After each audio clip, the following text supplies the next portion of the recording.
Ya, shalom. Iya, sebelum kita mulai persekutuan kita pagi hari ini, seberapapun kita yang hadir, saya persilakan untuk berdiri baris ke depan ya. Jadi yang di itu kita satu baris ke depan. Ya, biar yang mungkin kita mengisi bangku yang di bagian belakang.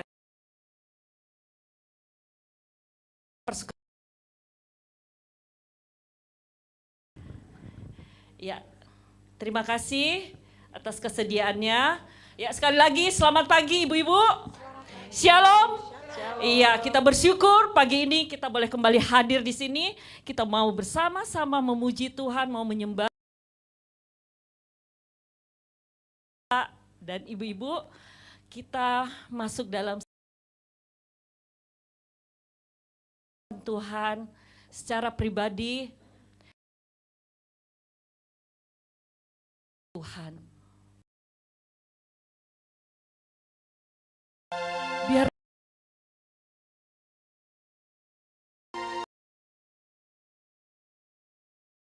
Tuhan kita untuk datang memuji Tuhan dan menyembah Dia. Biarlah hati dan pikiran kita kepada Tuhan saja.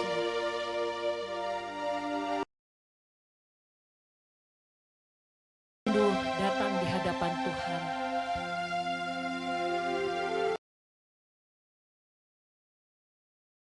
Hanya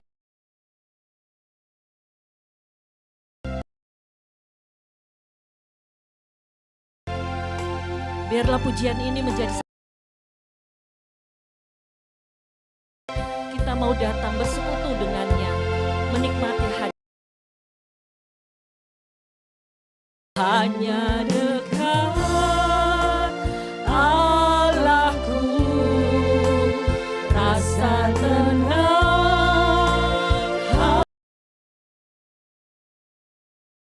sertai jalanku sepanjang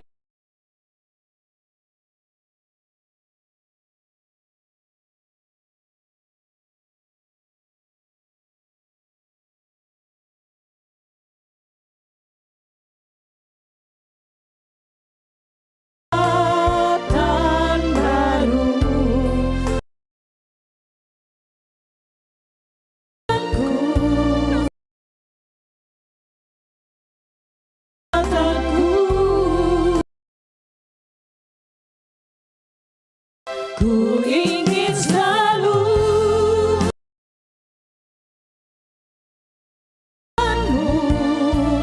menikmati,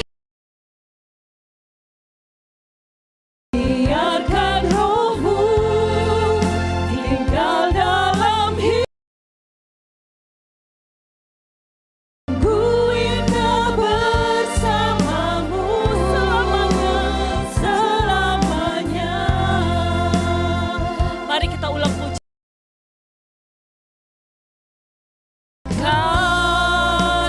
Allahku,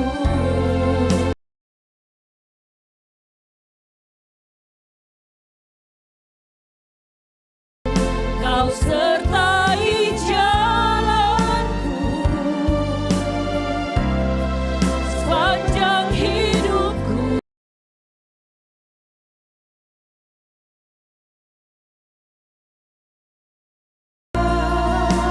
Padamu ada kekuatan baru.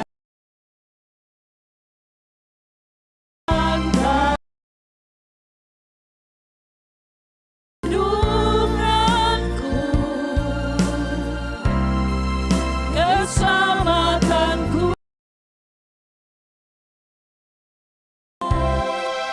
ku ingin selalu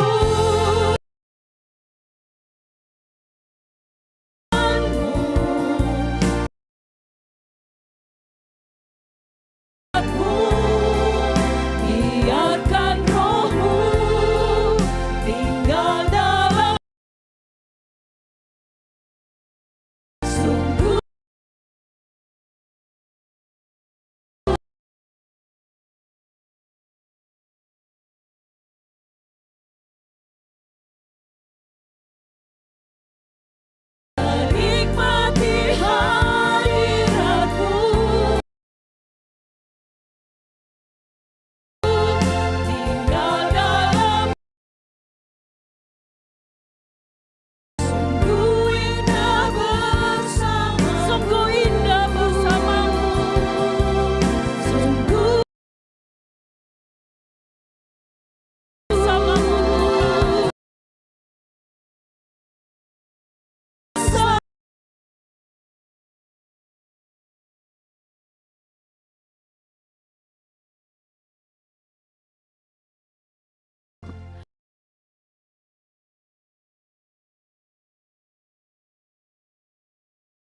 Dan kami rindu untuk datang di hadapan pujian. Terima kasih Tuhan, Engkau Allah kami, Allah yang hidup, Allah pencipta langit dan bumi, yang selalu hadir di sini. Kami percaya ini semua hanya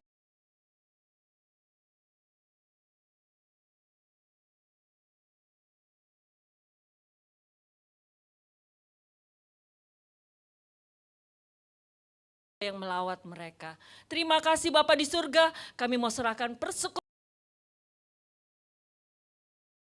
Boleh jadi hanya di dalam nama Tuhan Yesus, Tuhan dan Juru Selamat kami yang hidup. Haleluya. Kita bersyukur kalau kita boleh hadir di sini, kita percaya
Sebab Tuhan itu baik, kasih setianya untuk selama-lamanya.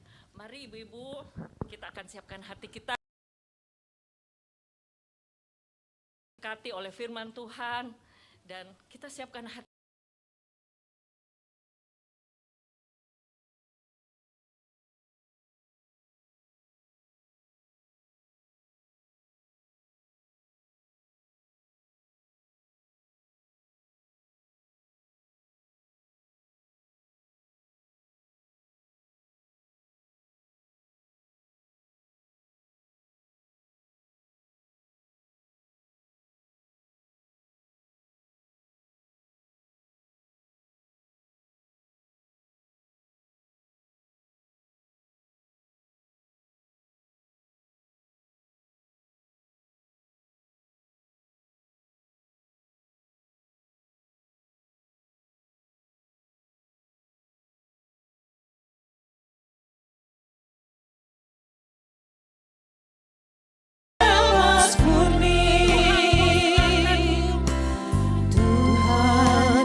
Tuhan Bapa Surgawi, kami bersyukur dan berterima kasih dapat kembali bersekutu di dalam doa.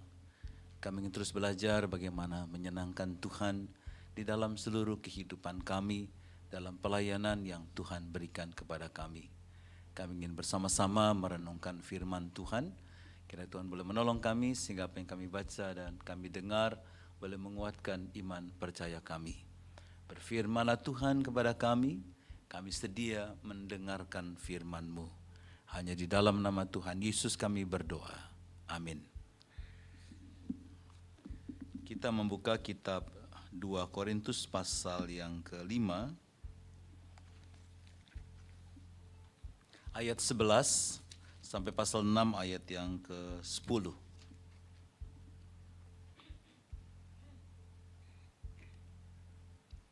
2 Korintus pasal 5 ayat 11 sampai pasal 6 ayat yang ke-10. Kami tahu apa artinya takut akan Tuhan. Karena itu kami berusaha meyakinkan orang Allah mengenal kami dan aku harap kamu juga mengenal kami menurut penilaian hati nuranimu. Dengan ini kami tidak berusaha memuji-muji diri kami sekali lagi kepada kamu, tetapi kami mau memberi kesempatan kepada kamu untuk memegahkan kami, supaya kamu dapat menghadapi orang-orang yang bermegah karena hal-hal lahiriah dan bukan batinia. Sebab jika kami tidak menguasai diri, hal itu demi Allah dan jika kami menguasai diri, hal itu demi kamu.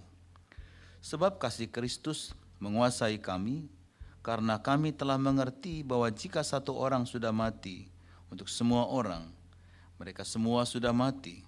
Kristus telah mati untuk semua orang, supaya mereka yang hidup tidak lagi hidup untuk dirinya sendiri, tetapi untuk Dia yang telah mati dan telah dibangkitkan untuk mereka.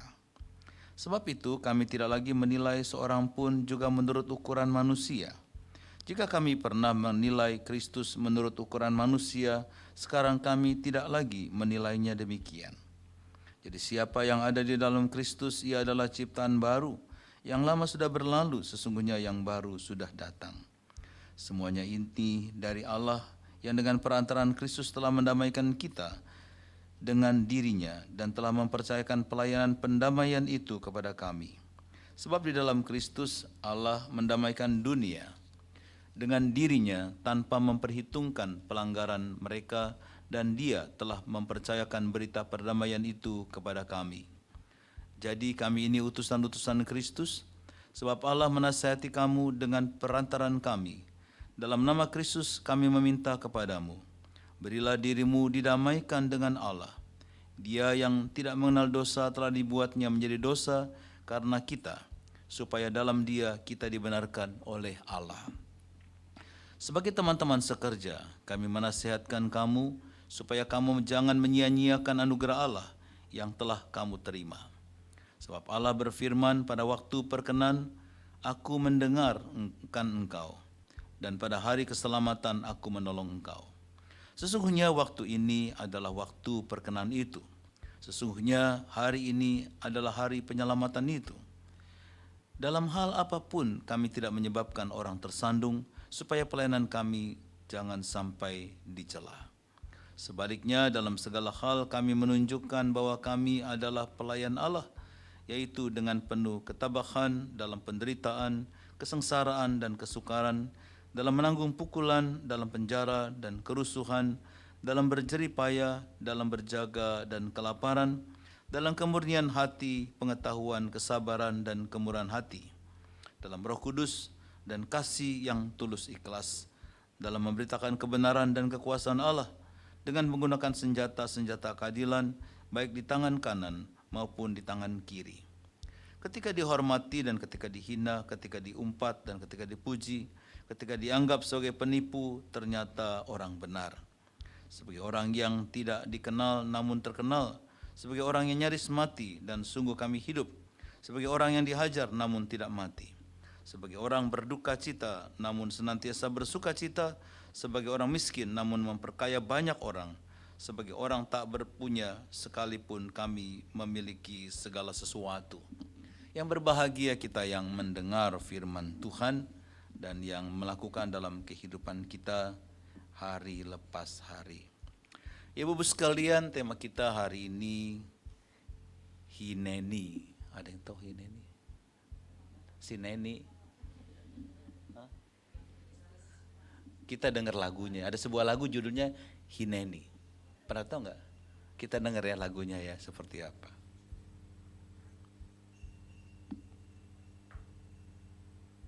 Yang nyanyi Herlin. Ternyata ada.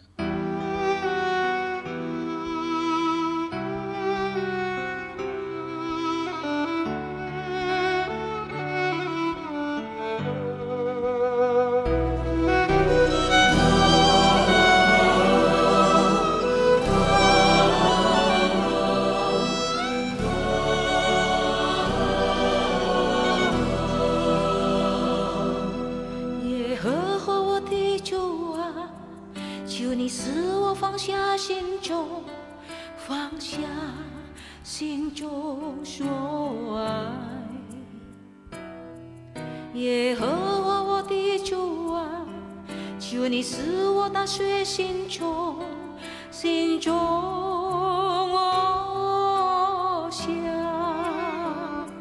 直到我在敬拜中献上自己为祭，无怨无悔永不回头，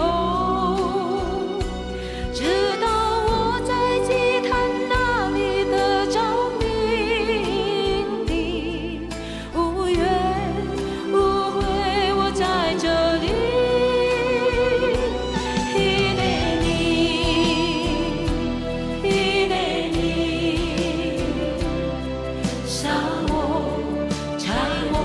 我在这里，一年里，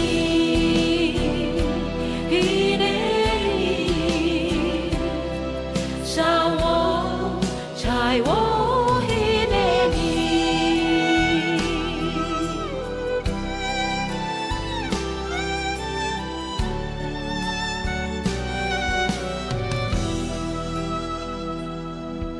Ya Tuhan tolong lepaskan dari hatiku segala yang ku cinta. Ya Tuhan tolong daku hancurkan semua berhala dalam hatiku, sampai ku persembahkan diri di mezbahmu. Tiada sesal tak berbalik, sampai ku di mezbahmu mendapat tintahmu. Tiada sesalku di sini.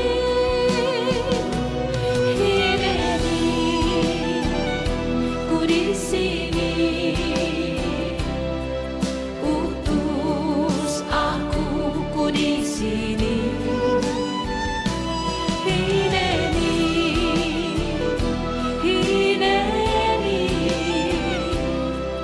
utus aku, ku di sini。直到我在敬拜中献上自己为祭，无怨无悔永不回头，直到我在祭坛那里得着命定，无怨无悔我在这里。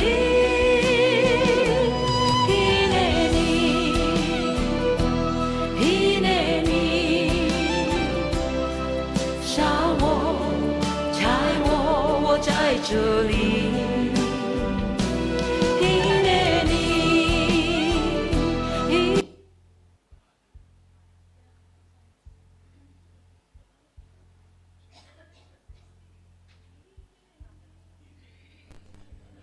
这世界黑暗的角落，我在这里，为那不曾被安慰的灵魂，我在这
jiwa yang tidak pernah dihibur. Oh, di sini, di sini, ini aku di sini, ini aku di sini. 我在这里面你。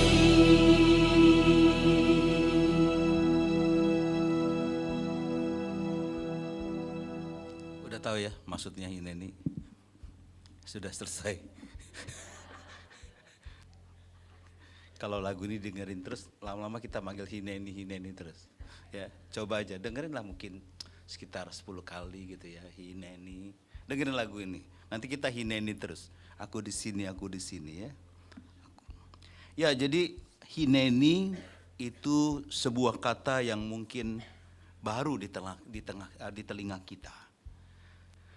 Tapi sebenarnya kata ini sudah ada 6.000 tahun yang lalu, kata Hineni ini ya. Ada yang namanya Neni enggak ya? Hah? Enggak ada ya.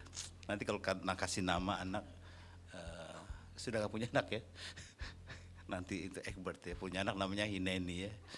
Kenang-kenangan praktek di Gani Serpong namanya Hineni. Cucu boleh, nama cucu Hineni. Ya, jadi ini dari bahasa Ibrani, udah 6.000 tahun yang lalu dari kata hine dan ani. Ya, dari kata hine dan ani. Artinya inilah aku, lihat ini aku di sini. Here I am, gitu ya. Itu Hineni. Nah, kalau kita ingatlah kata-kata ini, itu pertama kali kita ingat dari kira-kira kisah siapa? Samuel, Abraham, ya. Siapa lagi? Musa. Tapi yang pertama kali siapa? Yang paling tua siapa? Abraham, ya. Jadi Abrahamlah yang pertama kali menjawab panggilan Tuhan dengan Hineni. Itu Abraham, 6.000 tahun yang lalu. Jadi satu-satunya orang yang selalu merespon baik panggilan Allah adalah Abraham. Jadi dia selalu menjawab panggilan Allah dengan Hineni, ini aku. Itu sebabnya Abraham disebut dengan Bapa orang beriman. Jadi kalau sering manggil Hineni, Hineni, nanti Tuhan bilang, kamu ibu orang beriman. Ya, jadi selalu Hineni, apa-apa Hineni ya. Melayani ke sini Hineni gitu ya. Jadi selalu Hineni. Ke dunia gelap Hineni gitu ya. Tadi kan ada jiwa yang lagi susah Hineni. Itu pasti nanti ibu beriman. Nah, jadi Hineni artinya ini aku siap lakukan yang engkau mau. Tadi di lagu itu dia menyingkirkan segala kesenangannya, menyingkirkan segala berhala hatinya, artinya selalu dia dahulukan dan dia pergi ke mezbah Tuhan menunggu perintah Tuhan. Nah, tetapi Hineni ini punya makna bukan hanya ini aku siap melakukan apa yang kau mau, tapi panggilan Tuhan kepada seseorang yang menjawab Hineni itu adalah ketika Tuhan secara pribadi memanggil seseorang itu untuk melakukan sesuatu yang sulit dan penting. Jadi panggilan itu sulit untuk dilakukan, tapi penting untuk dilakukan. Itu seperti Abraham, dia harus keluar dari tempat orang tuanya untuk pergi ke negeri yang dia nggak tahu. Itu sangat sulit, tapi dia menjawab Hineni kepada Tuhan. Nah, jadi Hineni adalah jawaban yang mengekspresikan sikap hati, menghamba dari seseorang yang dipanggil kepada pemanggil, yang dipanggil kepada pemanggilnya, baik pemanggilnya itu manusia maupun Tuhan. Tapi isinya adalah hal yang sangat penting. Jadi sulit dilakukan tapi penting untuk dilakukan. Ya, sulit melakukan sesuatu yang sulit tapi penting, baik kepada manusia maupun kepada Tuhan. Jadi Hineni muncul dari kedalaman hati seseorang. Seseorang akan berkata Hineni jika dia benar-benar menjawab dari dalam hatinya yang merupakan kesanggupan untuk melaksanakan dengan sepenuh hati tanpa paksaan Itulah yang disebut dengan hineni, yang melakukan dengan cinta dan kasih. Tadi diungkapkan juga dengan lagu itu. Jadi hineni itu muncul dari dalam hati yang sangat dalam, dari dalam hati kita, dengan hati berarti perasaan, keinginan, kemauan untuk sanggup melaksanakan apa yang Tuhan percayakan dengan sepenuh hati, tanpa paksaan, dan penuh dengan cinta. Itulah hineni. Jadi implikasinya adalah hineni adalah mengungkapkan kesiapsediaan seorang hamba kepada panggilan Tuhan. Seperti Abraham di dalam kepedihan, dalam perjalanan ke Gunung Moria, dia ingin mempersembahkan anaknya yang dia kasihi, itulah hineni juga. Ketika Samuel dipanggil juga hineni. Ketika Yesaya dipanggil, aku siap diutus, itu juga hineni. Nah, kita ingin belajar dari 2 Korintus pasal 5. Jadi ini hineni tadi ya, jawab yang mengekspresikan. Kita belajar dari 2 Korintus pasal 5 ayat 11 sampai 6 sampai 10. Dalam 2 Korintus pasal 5 ayat 11 sampai 21, kalau kita perhatikan, ada dua bagian dari ayat pasal 5 ayat 11 sampai 21, lalu pasal 6 ayat 1 sampai 10. Kalau kita perhatikan 2 Korintus pasal 5 ayat 11 sampai 21, Paulus menjelaskan ketika hidupnya sudah didamaikan oleh Allah. Dia sudah diselamatkan oleh Kristus. Dia sudah ditebus oleh Kristus. Maka terjadilah perubahan status. Di siapa dalam Kristus, dia adalah ciptaan baru. Yang lama telah berlalu, yang baru telah datang. Jadi ada perubahan status dari orang berdosa menjadi orang yang dibenarkan. Dari orang yang hukuman menjadi orang yang bebas. Dari gelap menjadi terang.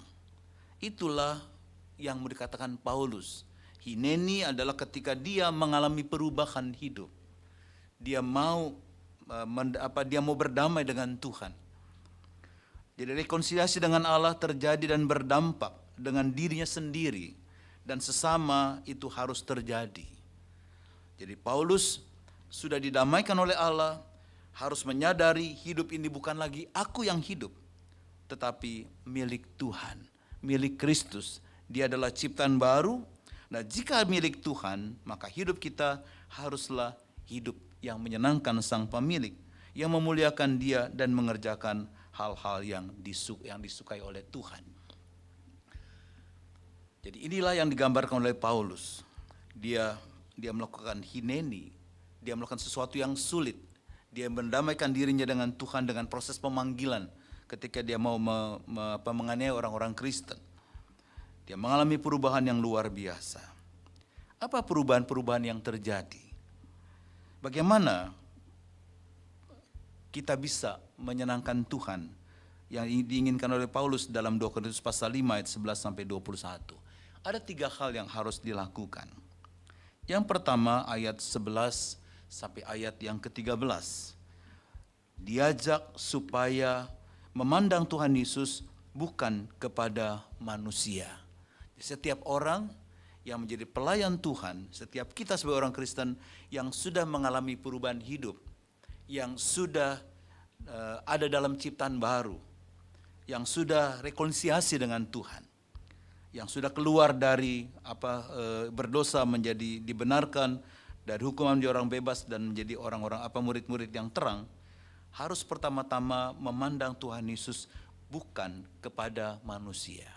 Di seluruh aktivitas kita, pelayanan kita, memandang Tuhan bukan memandang manusia. Semua motivasi untuk Tuhan, bukan untuk manusia. Jadi Paulus mengingatkan agar kita, pelayanan kita di dunia, kehidupan kita di dunia, disadari apapun yang kita lakukan hanya untuk Tuhan. Pelayanan itu berfokus kepada Tuhan, bukan kepada manusia. Karena Dialah yang akan memimpin kita di dalam iman dan membawa iman kepada kesempurnaan dan memberikan kepada kita kekuatan dalam menanggung beban dari pelayanan ini. Jadi ketika kita menggantungkan diri kepada manusia, kita akan kecewa. Tetapi kalau pelayanan kita lakukan sungguh-sungguh untuk Tuhan, kita nggak akan pernah kecewa. Saya sudah lakukan dan saya alami 37 tahun. Ya, tahun ini berapa? Dari tahun 88 sekarang berapa tahun ya? 30 berapa jadi? 36 ya. Dan itu kesimpulannya ya. Ketika kita melayani bergantung sama manusia kita kecewa, tapi ketika melayani bergantung sama Tuhan, kita nggak akan pernah kecewa. Sukacita yang kita alami. Itu penting sekali. Jadi inilah waktunya setiap kita mengalami ini, ketika kita pelayanan kita sungguh-sungguh, kita mengalihkan fokus perhatian pelayanan dari diri kita sendiri kepada Tuhan sendiri. Jadi kita melakukan sungguh-sungguh untuk Tuhan. Jika kita menaruh perhatian kepada apa yang telah dilakukan Yesus di kayu salib, maka kita akan lebih bersungguh-sungguh dalam melayani Tuhan. Meskipun dalam pelayanan kita menemukan banyak kesulitan. Jadi kalau kita bayangkan kita pelayanan itu ingat salib. Makanya tadi Hinen itu pertama-tama ditampilkan apa? Salib. Ya, tanpa kita sadari. Jadi salib, jadi apapun kita lihat salib, kita harus menanggalkan kesenangan kita. Kita menanggalkan berhala kita. Tapi sungguh-sungguh datang melayani hanya untuk Kristus. Kalau untuk manusia kita akan kecewa. Lalu ayat 14 sampai ayat 15, hidup bukan untuk diri sendiri, kata Paulus. Bagi Paulus kehidupan adalah anugerah Allah bagi manusia dan juga bagi gerejanya. Hidup adalah kesempatan untuk berkarya. Sehingga ada lagu hidup adalah kesempatan. Jadi hidup bukan hanya sekedar menjalani hari-hari sampai kematian menjemput. Hidup adalah mengisi waktu. Jadi jangan sampai hidup kita diisi dengan dengan kronos bukan kairos. Kronos itu kronologis. Jadi hari Senin, Selasa kita hidup, kronos itu Senin, Selasa, Rabu kita hidup. Kita jam per jam itu kronos, kronologi. Tapi kairos. Jadi kairos itu setiap waktu yang bermakna dan berarti. Apakah setiap waktu dan kesempatan kita miliki itu kita punya makna dan punya arti? Atau kita sia-siakan waktu itu? Karena waktu itu tidak akan pernah kembali. Jadi hidup bukan sekedar menjalani hari-hari sampai kematian menjemput menanti kita. Ini lagi coba di Jogja, saya mungkin sudah hampir setahun 2 kali pergi melayani pendeta-pendeta emeritus. Desember kemarin yang umur 70 tahun ke atas, itu ada hampir sekitar 80 orang. Dari gereja Jawa, gereja GKI, dan gereja Baptis. Nah, yang gereja Jawa itu saya lagi coba, kita mau coba membuat sebuah badan untuk jualan peti mati. Nah, jadi di Jogja, Solo itu, peti mati itu kita belinya bukan di rumah duka, tapi di toko-toko. Itu dekat terminal Umur Harjo, itu banyak orang jualan peti mati gitu ya. Saya bilang mau nggak pendeta-pendeta emeritus yang 70 tahun, 80 tahun kan di rumah aja tuh ya. Nggak nerima panggilan khotbah gitu ya. Mereka ini, yuk sama-sama kita buat usaha. Nanti cari tanah, lalu buat aja mungkin semacam tempat kecil untuk naruh peti gitu ya. Dan modalnya murah sekali ya. Murah sekali peti itu ya, bisa 10% modalnya dari 100% yang dijual di rumah-rumah duka. Bisa 5 juta, modal cuma 500.000 rupiah. Kan lumayan buat pendeta-pendeta bisa kerja, bisa melayani ya, bisa buat kembang dan segala macam dan sebagainya. Banyak yang bisa dikerjakan. Ini coba lagi diupayakan supaya nggak nunggu mati saja. Tapi ada waktu yang bisa dikerjakan, ada hal yang bisa dikerjakan. Ya, kita bisa bayangkan 2 minggu lalu itu kita pelayanan kedukaan kita ada 10 orang meninggal. Ya. Dan saya lihat semua, saya 9 melayani ke rumahnya masing-masing. Itu kematian yang memang sangat dekat dengan kita. Jadi harus kairos. Jadi makna hidup, kairos ditandai bagi Paulus adalah hidup bukan untuk diri sendiri, berarti makna hidup ditandai dengan beberapa banyak hasil karya yang kita dapat lakukan untuk kemuliaan Tuhan. Jadi kehadiran orang percaya bagi Paulus dirasakan dengan seberapa banyak hasil karya yang sudah dilakukan untuk kemuliaan Tuhan. Berkarya bagi Tuhan tidak selalu diartikan bentuk pelayanan yang sempit, hanya terbatas pada pelayanan dalam gereja. Berkarya bagi Tuhan berarti melakukan aktivitas yang menghasilkan kemuliaan bagi nama Tuhan. Baik di tengah-tengah keluarga kita, gereja kita, dan di masyarakat. Jadi bagaimana kita bisa, mungkin hal yang sulit kita lakukan, tapi kita harus lakukan. Itulah hineni. Lalu ayat 16 sampai 17. Selain hidup dikatakan di sini memandang Tuhan, bukan manusia, hidup bukan untuk diri sendiri, tapi berikutnya kita harus mengalami perubahan hidup. Paulus meminta mereka untuk menunjukkan citra diri sebagai orang yang sudah diciptakan baru, yaitu membuang dusta, berkata benar. Kalau kita membaca dalam kitab Efesus, manusia baru. Jika marah jangan berbuat dosa dengan kemarahan yang membabi buta dan berkepanjangan. Kalau yang pencuri tidak boleh mencuri lagi, tapi bekerja keras. Bukan hanya untuk mencukupi kebutuhan, tapi memberi kepada orang lain yang berkekurangan. Berkata-kata yang baik, yang membangun pendengarnya. Bukan sebaliknya berkata-kata kotor. Jangan mendukakan Roh Kudus Tuhan, membuang segala kepahitan, kegeraman, itu emosi yang meletup-letup, pertikaian, perbedaan pendapat sampai naik pitam dan berteriak-teriak. Fitnah, yaitu berbicara jahat tentang seseorang yang merugikan nama baik dan segala kejahatan, dan sebaliknya bersikap ramah, penuh kasih seperti Kristus.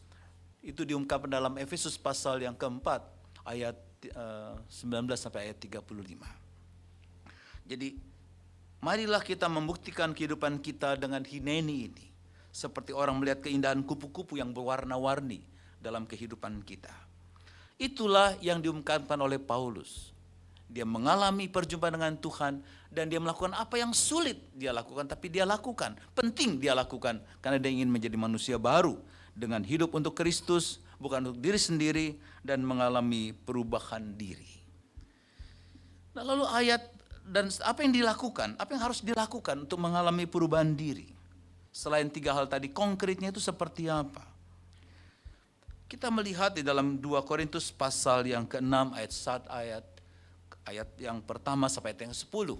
Apa yang harus kita lakukan? Ya, 2 Korintus 6 ayat 1 sampai 10, Paulus mengirim surat ini karena tindakan jemaat yang berubah-ubah atau tidak konsisten dalam menerapkan ajaran Tuhan Yesus Kristus. Jadi jemaat mengalami seringkali jatuh bangun. Lebih banyak ikut dosanya ketimbang ikut Tuhannya. Ikut manusia lamanya ketimbang manusia barunya. Nah, ini membuat hati Paulus tidak tentram dengan kelakuan jemaat Korintus yang kerap kali berubah-ubah. Sikap mereka biasanya berubah ketika ada pengunjung dari luar yang mempengaruhi diri mereka. Jadi ketika ada orang lain masuk ke kota Korintus, memberikan ajaran yang baru, mereka mulai berubah. Ada sesuatu yang ini berubah. Dan kota Korintus adalah kota metropolitan waktu itu, penuh dengan bermacam-macam hal yang menarik hati, yang membuat mereka seringkali menjauh dari Tuhan. Ada banyak godaan-godaan di kota Korintus. Itulah yang membuat hati Paulus tidak tentram. Jemaat berubah-berubah sikapnya. Hari ini baik, besok nggak baik. Hari ini bertobat, besok apa? Tobat ya. Udah kacau balau lah, jadi nggak tentram Paulus. Itu sebabnya Paulus merasa sedih sehingga dia menuliskan surat ini mengingatkan kepada jemaat dengan penuh kasih. Paulus memohon supaya tidak menganggap remeh ajaran itu, tapi melakukan dan meresponi dengan sungguh-sungguh. Itu sebabnya apa yang dilakukan dan dipesankan oleh Paulus dalam 2 Korintus pasal 6 ayat 1 sampai 10. Ada 6 pesannya.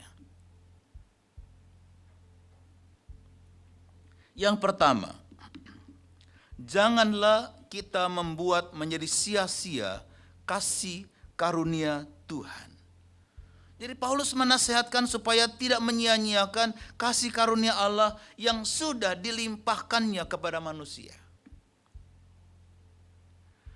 Dengan tegas dia katakan ayat yang pertama, sebagai teman-teman sekerja kami menasihatkan kamu supaya kamu jangan menyia-nyiakan anugerah Allah yang telah kamu terima.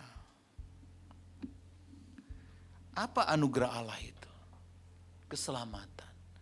Bagaimana keselamatan dikerjakan? Kematian Kristus. Dia rela memberikan hidupnya. Dia rela disalibkan.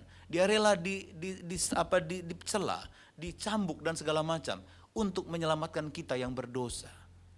Dia rela memberikan hidupnya supaya kita hidup. Kalau kita pergi ke gereja Santo Peter Kaligantu, itu bekas rumahnya Imam Kayafas. Diduga semalam Yesus di situ. Itu kalau kita turun ke bawah gereja sekarang itu ada tempat orang-orang penjara orang-orang yang dihukum mati, yang diadili.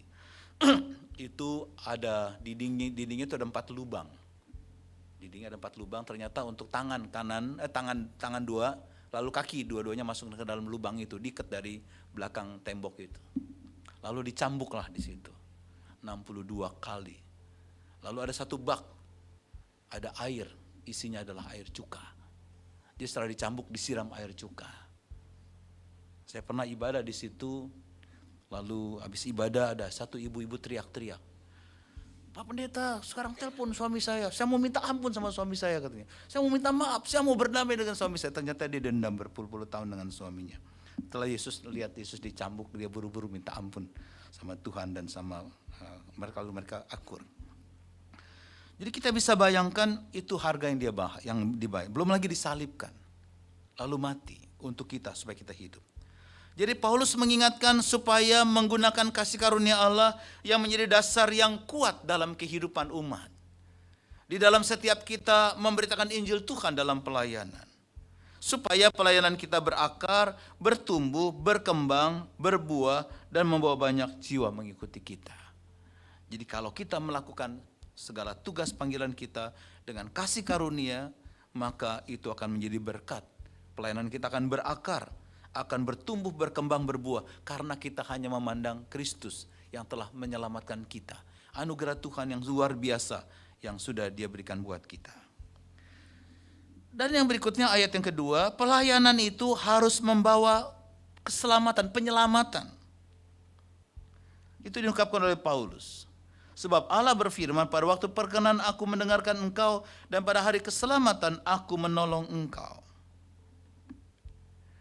Jadi waktu ini adalah waktu perkenan itu. Hari ini adalah hari penyelamatan itu. Paulus mengutip perkataan Tuhan Yesus. "Pada waktu aku berkenan, aku akan mendengarkan engkau. Dan pada waktu hari aku menyelamatkan, aku akan menolong engkau." Kutipan ini, pernyataan Tuhan Yesus mengatakan bahwa pada waktu Tuhan berkenan, pada saat Tuhan berkehendak, Ia akan dengan sukacita mendengarkan doa-doa kita. Dia akan menolong kita dalam menjalankan kehidupan kita. Dan firman ini juga mengatakan bahwa pada hari Tuhan Yesus berkehendak menyelamatkan kita, maka Dia akan melawat kita, menyertai kita, menopang kita, dan menolong kita menyelesaikan berbagai masalah yang menghimpit kita. Ia akan datang melawat kita, menolong kita, menebus kita, dan menyelamatkan kita dari hukuman dosa. Jadi itulah yang Tuhan inginkan. Lalu yang ketiga, pelayan Allah itu setiap kita harus menahan segala perkara dengan kesabaran. Ayat yang keempat.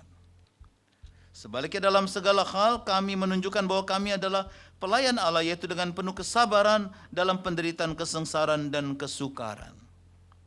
Jadi Paulus tidak menghendaki terjadi seseorang yang tersandung kepada pelayanan mereka. Ia tidak ingin pelayanan pemberitaan firman, pelayanan Paulus dalam ayat 3 itu menimbulkan batu sandungan bagi orang-orang tertentu yang tidak suka terhadap pelayanan mereka. Paulus menginginkan supaya pelayanan firman Tuhan berlangsung tanpa cacat dan celah. Dalam hal ini pun kami tidak memberi sebab orang tersandung supaya pelayanan kami sampai dicela. Jadi Paulus ingin kita sabar menghadapi segala tantangan kehidupan, supaya kita juga sabar menghadapi kesesakan dan kesukaran, agar kita menjadi teladan yang baik. Jadi Paulus menunjukkan bahwa diri mereka adalah pelayan Tuhan yang dapat bertahan dalam penderitaan, dalam kesesakan dan kesukaran dengan penuh kesabaran. Jadi sebaliknya dalam segala hal kami menunjukkan bahwa kami adalah pelayan Allah dalam menahan dengan penuh kesabaran dalam penderitaan, kesesakan dan kesukaran, karena dapat dilewati apapun yang kita hadapi. Jadi kesukaran, kesesakan, penderitaan pasti dapat kita lewati dengan apapun, sekalipun berat pasti bisa kita lewati. Pasti Bapak Ibu sudah bisa mengalami, sudah mengalami dan dan sudah pernah terjadi dalam kehidupan Bapak Ibu sekalian. Pernah waktu saya baru ditempatkan di Bogor, rumahnya itu di Perumnas. Kecil sekali, jadi kalau tidur itu kalau kita nakal sedikit nantem dinding tetangga gitu ya, triplek juga dindingnya gitu ya. Kalau dia ribut kita tinggal ketok gitu ya, dia juga ngetok gitu. Lalu ada galian hari itu ada galian pipa di depan rumah gitu, udah gangnya kecil gitu, mobil nggak masuk. Jadi lampu juga gelap.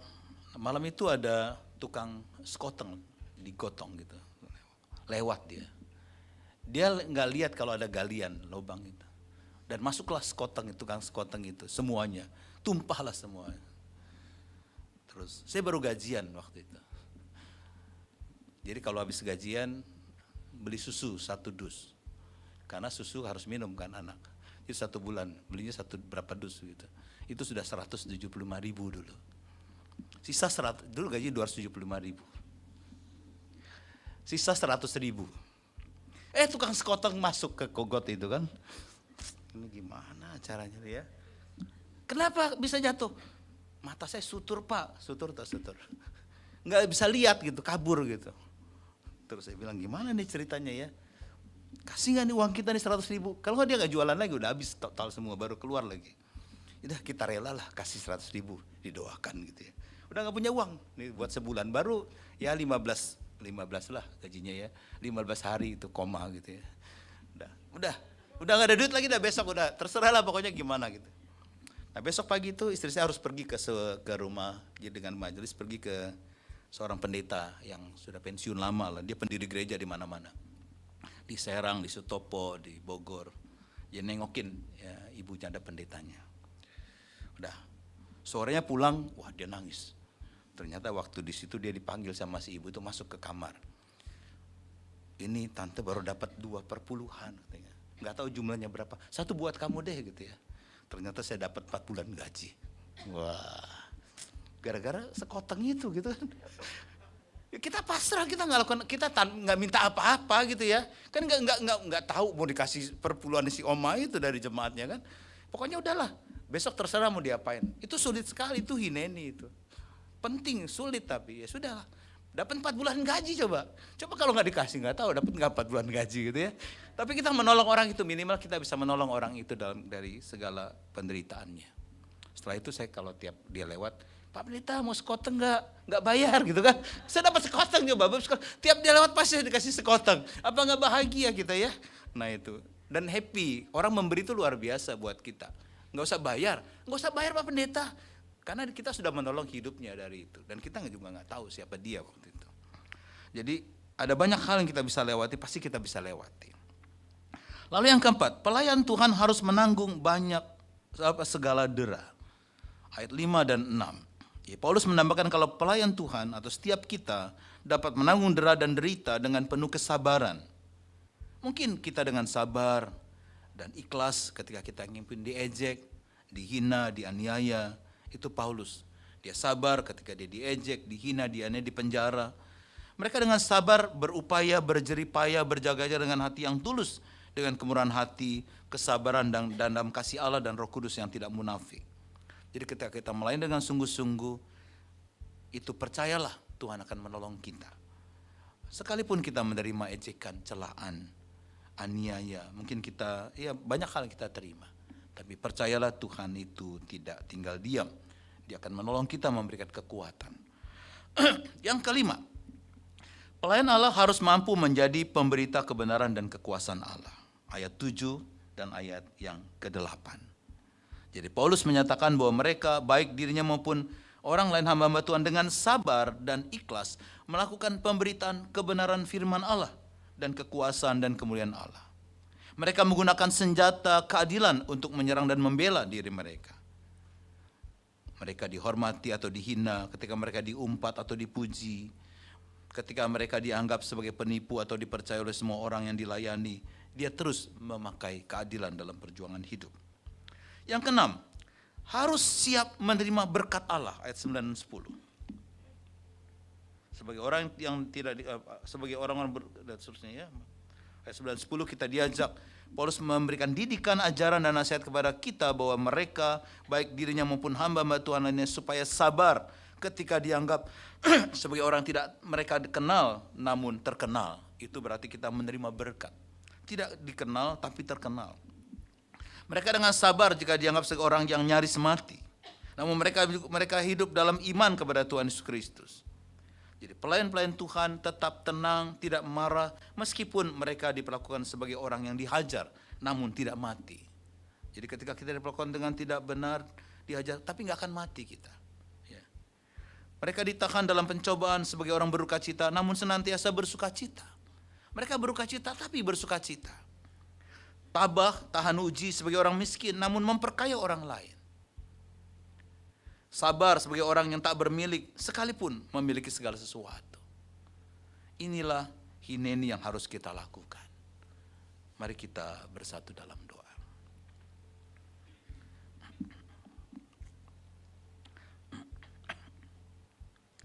Tuhan Bapa Surgawi, kami bersyukur dan berterima kasih. Kami boleh bersama-sama belajar dari firman-Mu. Bahwa kami sungguh-sungguh harus menjalani kehidupan pelayanan kami dengan kasih dan anugerah Tuhan. Tuhan, ada banyak tantangan dan pergumulan yang kami harus jalankan dalam kehidupan ini. Ada banyak sekali pergumulan, biar kami boleh melewati semuanya dengan kasih dan anugerah Tuhan. Kami boleh selalu siap untuk hineni dalam perjalanan hidup kami. Ini aku di sini, utuslah aku untuk melakukan tugas panggilan Tuhan dalam segala hal untuk memuliakan Tuhan, untuk mengalami setiap orang berjumpa dengan Tuhan melalui kehidupan kami. Tuhan, kami berdoa buat setiap ibu-ibu dan anak-anak dari jemaat wanita yang sedang sakit serta lemah tubuh. Kira Tuhan boleh menolong dan menyembuhkan melalui obat-obatan yang minum dan juga setiap upaya yang dilakukan agar boleh sehat dan cepat pulih. Demikian juga Tuhan, kami berdoa buat anak-anak kami yang sekolah, kuliah, yang sedang dalam pergumulan, yang bekerja, mencari pasangan hidup. Tuhan kiranya boleh menolong dan memberkati. Tuhan memberkati mereka dengan kerajinan, ketekunan di dalam belajar, semangat di dalam bekerja. Kami percaya Tuhan, setiap kami, Tuhan telah pasang-pasangkan di dunia ini. Demikian juga anak-anak kami, Tuhan sudah memberikan pasangan hidupnya. Itu sebabnya Tuhan jaga pasangan hidupnya dengan baik. Kau memelihara mereka dengan baik. Dan pada waktunya Tuhan pertemukan agar mereka bisa membangun kehidupan keluarga. Kami juga berdoa buat kesatuan hati jemaat dan simpatisan di GKI Gening Serpong maupun dalam Komisi Dewasa Wanita. Biar memiliki kerinduan, kesetiaan dalam melayani dan bersekutu dengan Tuhan. Agar mereka juga boleh terus selalu mengatakan, aku di sini Tuhan, hineni. Kami juga berdoa buat panitia Paskah di gerejamu, kau boleh menolong panitia Paskah agar boleh bersahati di dalam membuat rangkaian masa raya Paskah, supaya setiap kami boleh mengalami perjumpaan dengan Tuhan dan menghayati kasih dan anugerah Tuhan. Memaknai kematian, penderitaanmu dan kebangkitanmu. Kami juga berdoa untuk proses pembangunan gedung gereja GKI Gening Serpong, panitia, biaya dan seluruhnya. Biar tangan Tuhan yang boleh menolong sehingga pada waktunya gedung gereja ini boleh dapat dibangun dengan baik, jauhkan dari segala gangguan dari luar. Kami bersyukur buat saudara-saudara kami yang boleh merayakan ulang tahun. Kami berdoa buat Ibu Kristiana Ratnasari tanggal 27 Februari. Kami bersyukur di sepanjang perjalanan hidupnya Tuhan sudah boleh menyertai dengan segala tantangan, pergumulan, suka dan duka, tawa dan tangis, kesedihan dan kegembiraan. Biar Tuhan, kami percaya Tuhan sudah memelihara melewati hari-hari apapun yang dia hadapi. Biar di hari-hari ke depan Tuhan Sang Gembala terus menjaga dia, melindungi dia dengan segala apapun yang dibutuhkan, memimpin melewati segala tantangan kehidupan dan boleh mengalami anugerah Tuhan setiap saat dalam kehidupannya. Terima kasih Tuhan. Hanya di dalam nama Tuhan Yesus Kristus kami berdoa. Amin.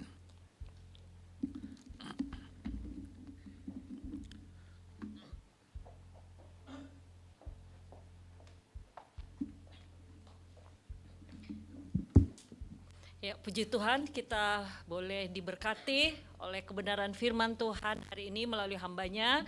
Terima kasih Pak Pendeta Santoni, dan biarlah ibu-ibu kita ketika kita dipilih oleh Tuhan untuk melayani, biarlah kita menyadari keterbatasan kita, tapi kita punya Tuhan yang akan memberi kita kemampuan untuk boleh melayaninya dengan baik. Kita akan mengaminkan firman Tuhan, kita naikkan satu pujian, kita katakan, berikanku hati seperti hatimu ya Tuhan.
Memberikan persembahan kita untuk mendukung pekerjaan Tuhan. Sebelum persembahan kita berikan, kita akan membacakan nats persembahan pada hari ini terdapat dalam Mazmur 30 ayatnya yang ke-5. Mari ibu-ibu kita membaca bersama-sama firman Tuhan ini. 1, 2, 3. Nyanyikanlah mazmur bagi Tuhan, hai orang-orang yang dikasihinya.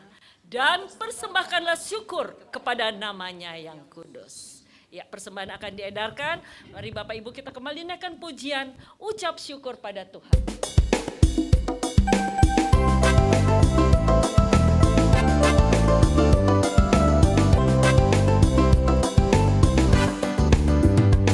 Ucap syukur pada Tuhan karena kita diselamatkan oleh-Nya.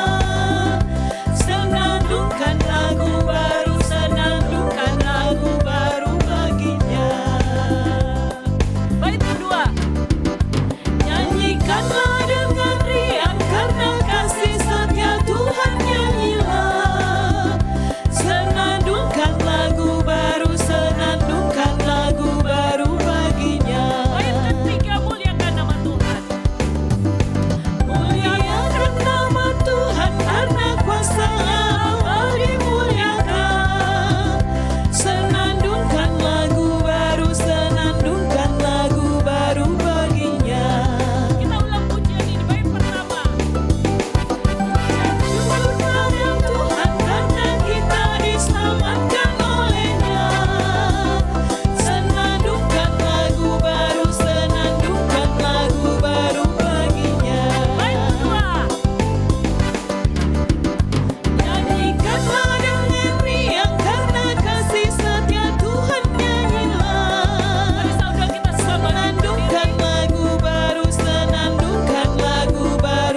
kasih Tuhan buat berkat-Mu.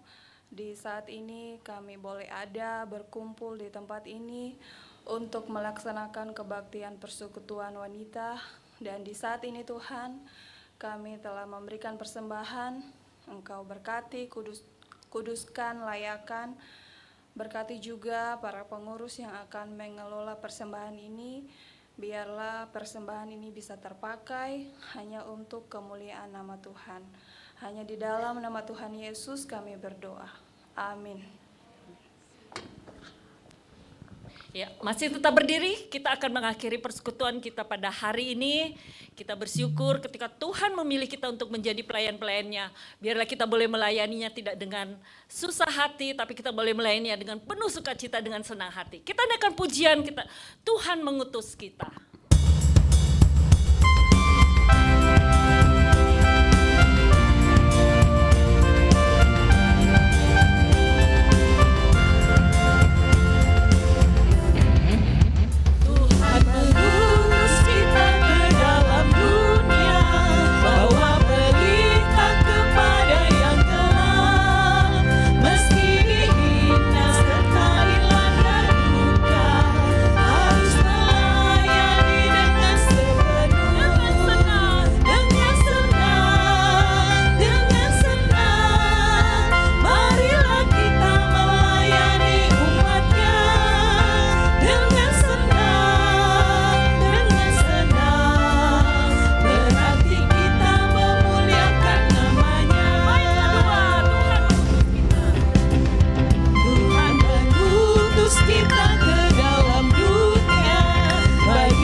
Arahkan hatimu pada Tuhan dan terimalah berkat Tuhan.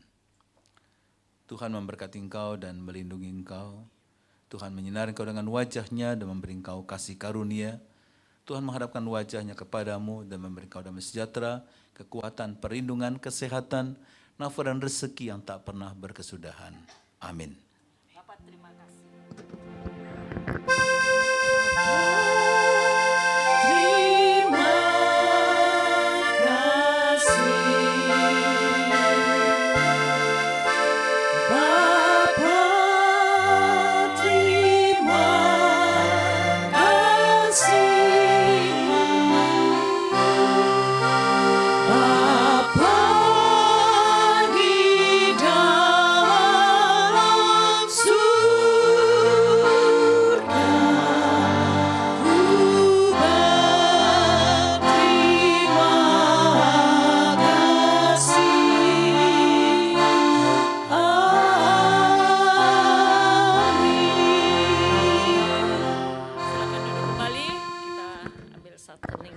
Bersaat teduh secara pribadi di hadapan Tuhan.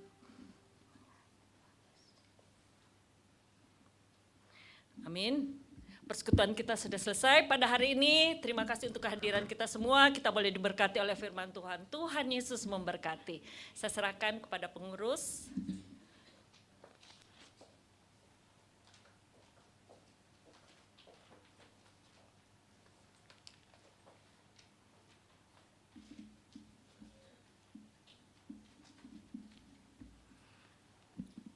Selamat siang Bapak Ibu yang dikasih oleh Tuhan, mohon perhatiannya untuk beberapa warta. Yang pertama kami mengucapkan terima kasih untuk pelayanan Bapak Pendeta Santoni yang sudah menyampaikan kebenaran firman Tuhan, kiranya Tuhan memberkati. Juga kepada rekan-rekan ibu-ibu yang sudah ambil bagian, terima kasih untuk pelayanannya, kiranya Tuhan juga memberkatinya. Yang selanjutnya kami juga mengucapkan selamat datang. Apakah di dalam persekutuan wanita pada pagi hari ini ada ibu-ibu yang pertama kali hadir? Tidak ada ya, oke. Selanjutnya adalah warta untuk persekutuan wanita pada hari Kamis yang akan datang. Temanya adalah Holy Anger yang dibawakan oleh Ibu Ratna. Persekutuan seperti biasa di tempat ini hari Kamis pukul 10.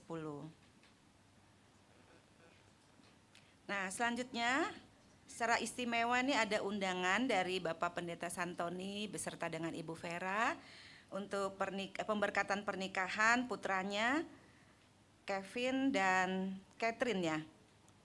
Nah, Bapak Ibu diundang untuk hadir pada hari Sabtu besok pukul 10 di Aula GKI Gading Serpong. Silakan Bapak Ibu, ini kebetulan Pak Santoni juga hadir di tempat ini ya, silakan hadir bersama-sama di momen yang penuh sukacita pada hari Sabtu besok. Nah, yang selanjutnya kami juga mengucapkan terima kasih untuk kehadiran Saudara Michael ya, yang sudah melayani bersama kita di tempat ini selama 4 bulan ya, betul ya. Nah, terima kasih untuk pelayanannya bersama-sama dengan kami tempat ini. Kami undang untuk bisa maju ke depan, mungkin bisa menyampaikan kesan atau pesan buat ibu-ibu di tempat ini.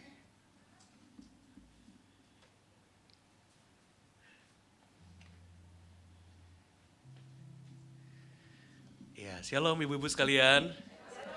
Ya, terima kasih untuk kebersamaannya. Kurang lebih 4 bulan ini ya, saya menikmati punya emak-emak baru. Ya, diperhatikan, dicintai, diajak foto terus. Ya, ibu-ibu memang kebiasaan gitu ya. Nah, saya senang sekali. Terima kasih untuk semuanya, perhatiannya. Saya banyak belajar dari ibu-ibu, gimana antusiasmenya, melayaninya. Saya sangat belajar banyak dari ibu-ibu sekalian gitu ya. Saya hari ini persis terakhir tanggal 29 ini, nanti setelah ini saya akan ikut persekutuan pengerja, terus saya persekutuan karyawan, terus saya akan pulang ke Cakung ke Bekasi nanti hari ini. Besok pagi subuh saya akan berangkat ke Surabaya. Iya, mau ketemu Ayang dulu Bu ya.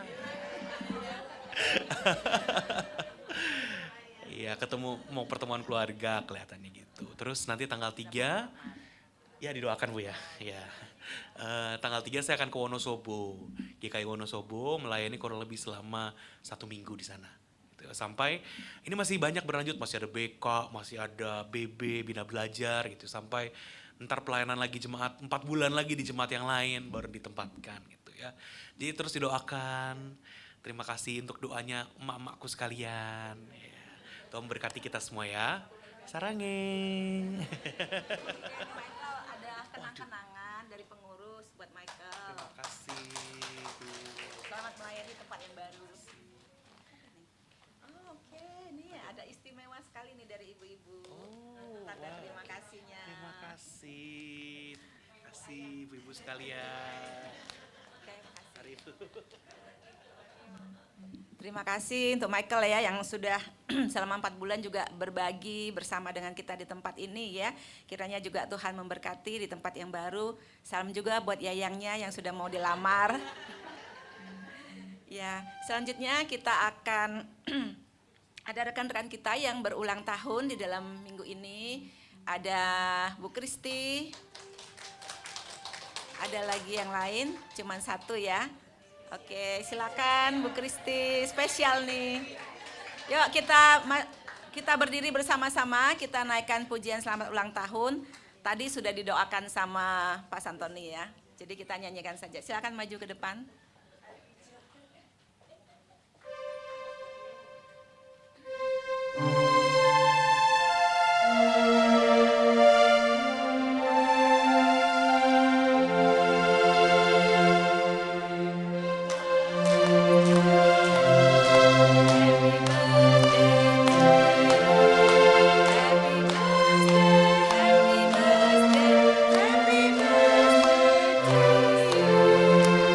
Panjang umurnya.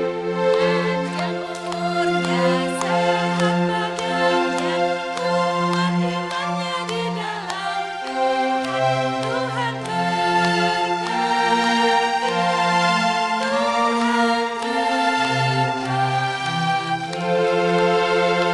Ya, silakan ibu-ibu bisa maju ke depan mengucapkan selamat ulang tahun buat Bu Kristi. Jangan lupa setelah ini kita juga foto bersama.